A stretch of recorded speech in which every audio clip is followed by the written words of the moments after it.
let's talk about seeking the darkness and the weird things that come along with that. So much of, you know, my first forays, maybe, into the craft was a lot of hesitance at first. You know, hesitance in taking on the word witch, hesitance in believing in personified deity, hesitance in thinking that, hey, if this does this, then that means that could do that, and that's kind of scary, I don't know about that. Like, it was a lot of hesitance and doubt and worry. And it's interesting because so much of that is associated with the dark, the shadows, the things we shouldn't touch. I'm so interested now, as I kind of described in my magical name video, about peeling back the layers of the shadows, peeling back the things that are somehow deemed as scary, demonic, wrong. Because not everything is. Everything has so many more shades and levels to it. It's not all black and white. The world gets way more complicated than simplistic thinking like that. Some things simplistically work well, but most of what I've found in life so far is that it's always more complicated, which is annoying, but also intriguing. And I wonder about this even with witchcraft, even with the things that, you know, are already deemed kind of spooky and creepy. Modern everyday society doesn't want to touch it. It's too weird, it's too weird, and no. Even within that, even within the alternative spirituality realm, people still look at things and deem them bad, wrong, etc. and so forth. For example, the word demon has such a negative connotation to it.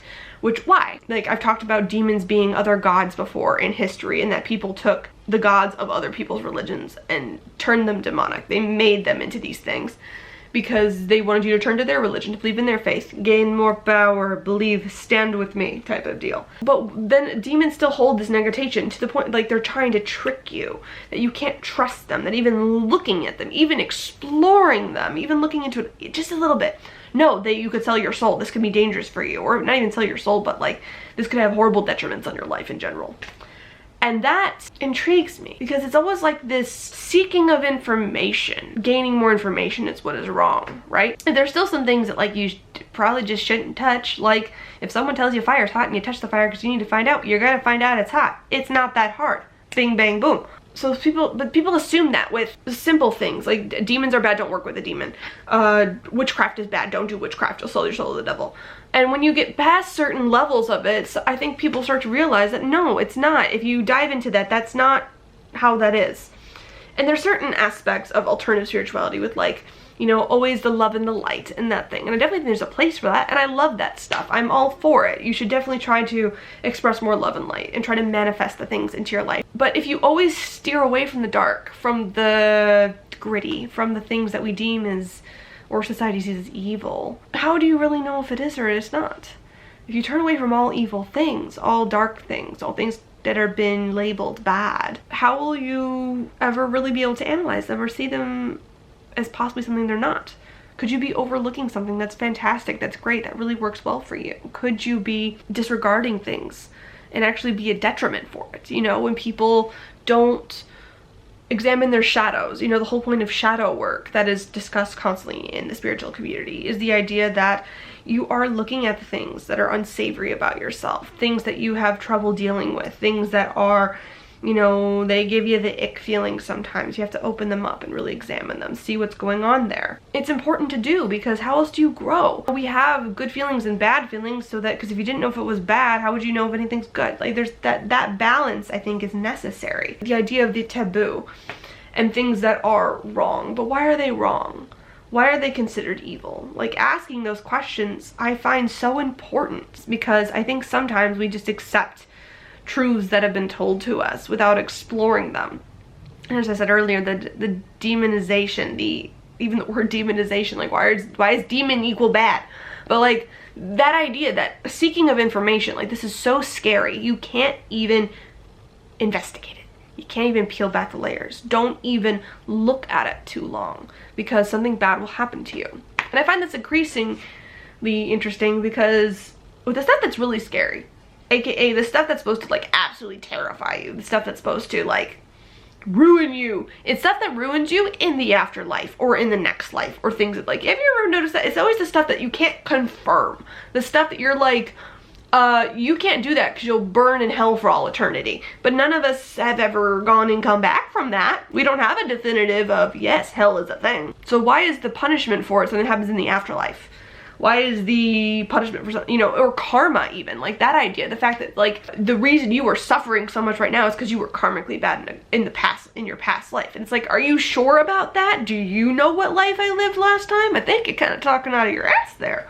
Like, there's things like of this nature that I wonder about. Like, you shouldn't pursue that. You shouldn't look into that. And the consequence for it seems a lot of the time to be a harm that already happened to you, or that you already caused, or will happen to you later. Nothing that exists within this life. Some people have said that, hey, because you work with a demon, you have sold your soul. There's a lot of comments on my demon video from a long time ago, the first time I'd ever mentioned that I work with one, saying that like, are you okay with selling your soul? You have worked with this thing, like you have sold your soul. Do you know that? I'm like, how do you know if I've sold my soul? Were you there at the deal making? Were you there at the conversations? I don't think so. And even beyond that, how am I supposed to take your word for it? I'll die and see if it's still mine? Like, there's a lot of questions that happen with this. And I hate the idea of demonizing information. The idea that the search of information, that people who are looking and exploring more and say, no, I can't just take your word for that. I need to look into it myself. I need to experience this myself. I need to understand in my own, you know, interaction with it, if it is something bad for me or good for me. That in itself is negated. Don't question what I've just told you. That seems really scary and toxic to me. That seems like the bad stuff you shouldn't listen to. It's better to peel back the layer. Maybe it is something you don't want to work with. Maybe there is something there that you're like, you know what, no, that was dangerous, that was bad, that wasn't good.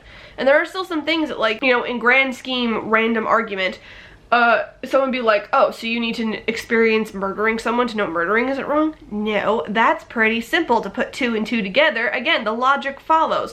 But if I can ask a question of why not, and I can't get a good answer in return, then what's to stop me? Why shouldn't I experience that? Why shouldn't I see what is beyond? What is still there for me to play with, to mess with? Why can't I peel back the layers myself? Why can't I see if doing witchcraft is actually beneficial or not? Why can't I see if working with other deities, the deities of old, is good or not? Why can't I see if working with a demon is good or not? Why can't I see if candle magic versus cauldron magic versus casting a circle or not casting a circle is good or not? Why can't I explore this stuff? Why can't I go into the dark and see if I can feel out what is hidden in all the shadows? Any comments, questions, all that stuff down below about this? Do you also like exploring the dark? Is there something that you're like, yeah, no, I'm not touching that. Someone told me not to touch it. I'm not touching it. Not doing it. Or you like me and you like to poke a little bit more at it. Leave all that stuff down below. And I make new videos every Monday, Wednesday, and Friday. And I will see you guys next time. Bye.